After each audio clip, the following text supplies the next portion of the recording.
நண்பர்கள் அனைவருக்கும் வணக்கம். அடுத்த ஒரு சம்பவத்தை நம்முடைய இந்திய ராணுவம் செஞ்சிருக்காங்க. மீண்டும் அடங்காத பாகிஸ்தான் ஒரு வேலையை செஞ்சிருக்கு. இரவோடு இரவாக தட்டி தூக்கியிருக்காங்க இந்தியா. அது என்ன அப்படிங்கிறத நம்ம இந்த வீடியோல தெரிஞ்சுக்கலாம். அதை தொடர்ந்து பாத்தீங்கன்னா சைலண்டாக இந்தியா ஒரு மிகப்பெரிய மரண அடி ஒன்று கொடுத்திருக்கு. இதனால அமெரிக்கா கதற ஆரம்பிச்சிருக்கு. ட்ரம்ப் அவர்களுக்கு ஒரு மிகப்பெரிய அடி அப்படின்னே சொல்லலாம். அது என்ன அப்படிங்கிற பத்தியும், அதே போல இந்தியா தவிடு பொடியாக்கி இருக்காங்க. ஆட்டம் கண்டிருக்கு அமெரிக்கா. அதை பத்தி நம்ம இந்த வீடியோல தெரிஞ்சுக்க போறோம். அதுக்கு முன்னாடி நம்முடைய சேனலை சப்ஸ்கிரைப் பண்ணலன்னா மறக்காம சப்ஸ்கிரைப் பண்ணிக்கோங்க. புதுசா நம்முடைய வீடியோ பார்த்துட்டு இருக்கீங்கன்னா கீழே இருக்கும் சப்ஸ்கிரைப் பண்ணிட்டு தட்டி அந்த பெல் ஐக்கானை கிளிக் பண்ணிக்கோங்க. அதே போல நம்முடைய ஃபேஸ்புக், இன்ஸ்டாகிராம்லையும் வீடியோக்கள் போடுறோம். அங்கேயும் நீங்க நம்மளை ஃபாலோ பண்ணிக்கோங்க. காஷ்மீர் எல்லையில மீண்டும் பாகிஸ்தான் ட்ரோன்கள் ஊடுருவ முயற்சி செஞ்சதுனால பரபரப்பு இப்ப ஏற்பட்டிருக்கு. நேற்றிரவு எல்லையில ஊடுருவ முயற்சி செஞ்ச ட்ரோன்களை இந்திய ராணுவம் சுட்டு வீழ்த்தியிருக்காங்க. ஒரே வாரத்துல 3வது முறையாக எல்லையில பாகிஸ்தானுடைய ட்ரோன்கள் தென்பட்டிருக்கிறதுனால எல்லையில பரபரப்பு ஏற்பட்டிருக்கு.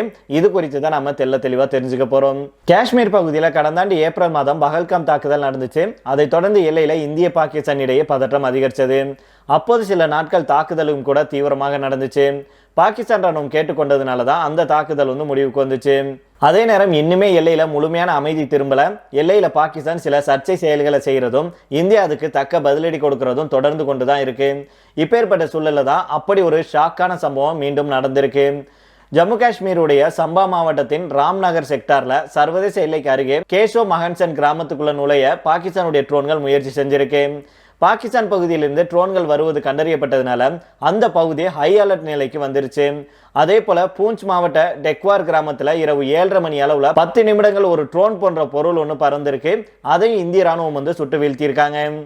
கடந்த சில நாட்கள்ல காஷ்மீர் பள்ளத்தாக்குல 3வது முறையாக ட்ரோன் மூலம் ஊடுருவ முயற்சி செஞ்சிருக்கு பாகிஸ்தான்.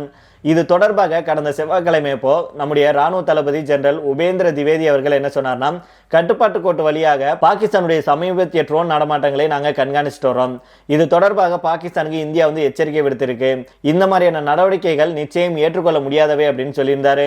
மேலும் செவ்வாய்க்கிழமை பாத்தீங்கன்னா பாகிஸ்தானுடைய டிஜிஎம்ஓ இருக்காங்களே, அவங்க மற்ற பேச்சுவார்த்தைகள் நடைபெற்றதாகவும் அதுல ஜம்மு காஷ்மீர்ல கண்டறியப்பட்ட ட்ரோன் நடமாட்டம் குறித்து இந்தியா தன்னுடைய பகிரங்க எச்சரிக்கை ஒன்றை பதிவு செஞ்சதாகவும் திவேதி அவர்கள் தெரிவிச்சிருக்கிறாரு. மேலும் அவர் பாகிஸ்தான் அதன் ட்ரோன்களை கட்டுப்படுத்த வேண்டும் அப்படின்னு நாங்க சொல்லி இருக்கிறோம்.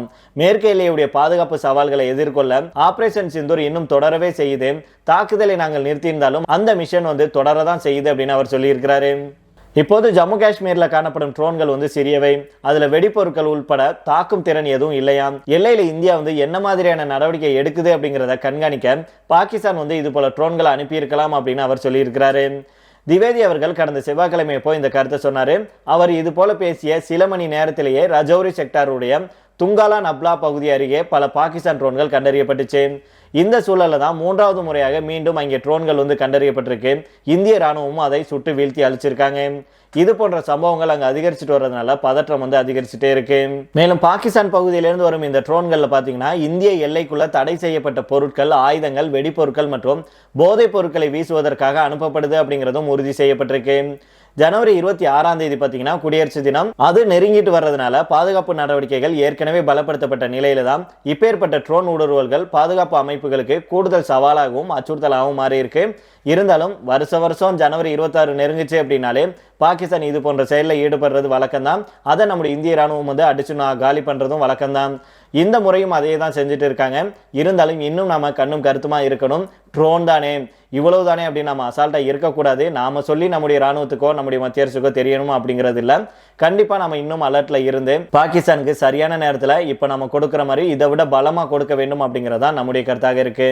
இதை தொடர்ந்து அடுத்த செய்தியாக பார்த்தோம் அப்படின்னா, அமெரிக்க அதிபர் டொனால்ட் ட்ரம்ப் அவர்கள் நம்முடைய நாட்டுக்கு 50% வரியை விதிச்சிருக்கிறாரு. இதற்கு பதிலடியாக நம்முடைய நாடும் அந்த நாட்டுடைய பருப்பு வகைகளுக்கு 30% வரைக்கும் இறக்குமதி வரி விதிச்சிருக்கு. இதனால பதறி போன அமெரிக்க எம்பிக்கள் டொனால்ட் ட்ரம்ப் அவர்களுக்கு கடிதம் ஒன்றை எழுதி இந்தியாவுடைய 30% வரியை ரத்து செய்ய வைக்க வேண்டும் அப்படின்னு சொல்லியிருக்காங்க. அமெரிக்க அதிபர் டொனால்ட் ட்ரம்ப் அவர்கள் நம்முடைய நாட்டுக்கு 50% வரியை விதிச்சிருக்கிறார் அப்படிங்கிறது நம்ம எல்லாத்துக்குமே தெரியும்.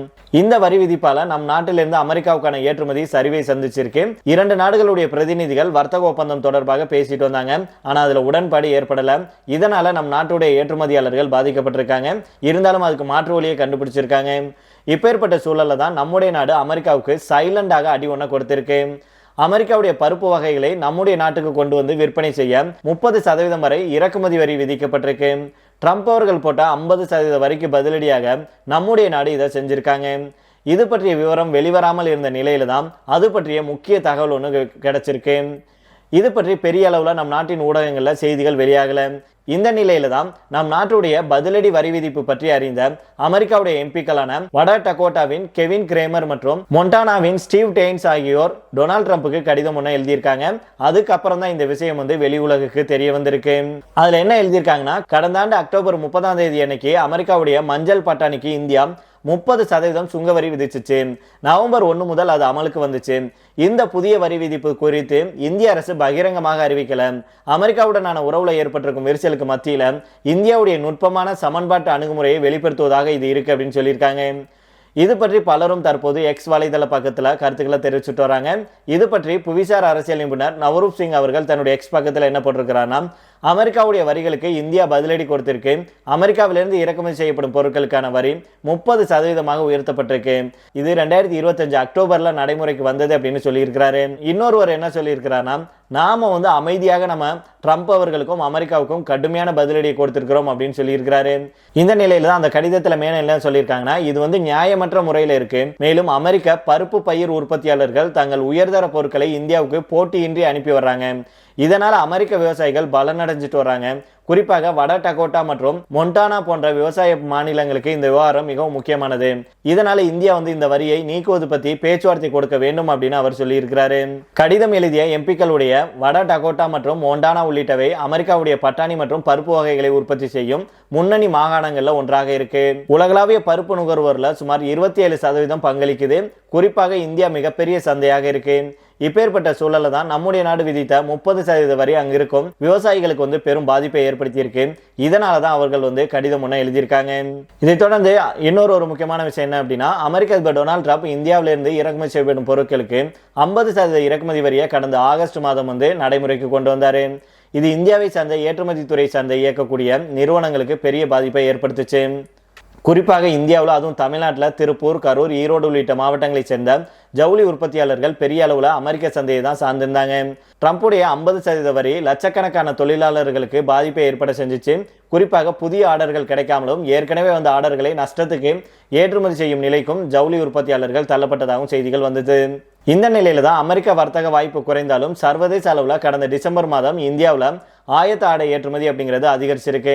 கடந்த 4 மாதங்களாக இந்திய சந்தையில ஆடைகளுக்கான ஆர்டர் வரத்து மந்தமாகி இருக்கிறது. இருந்தாலும் மாதாந்திர அடிப்படையில் டிசம்பர் மாதத்துல ஆடை ஏற்றுமதி வர்த்தகம் மிதமான வளர்ச்சி அடைஞ்சிருக்கு அப்படிங்கிற தகவல் வெளியாயிருக்கு. டிசம்பர் மாதத்துல மட்டும் இந்தியாவில் 13,550 கோடி ரூபாய் மதிப்புக்கு ஆடை ஏற்றுமதி நடந்திருக்கு. இது 2024 டிசம்பர் மாதத்துல 12,427 கோடி ரூபாயாக மட்டும்தான் இருந்துச்சு.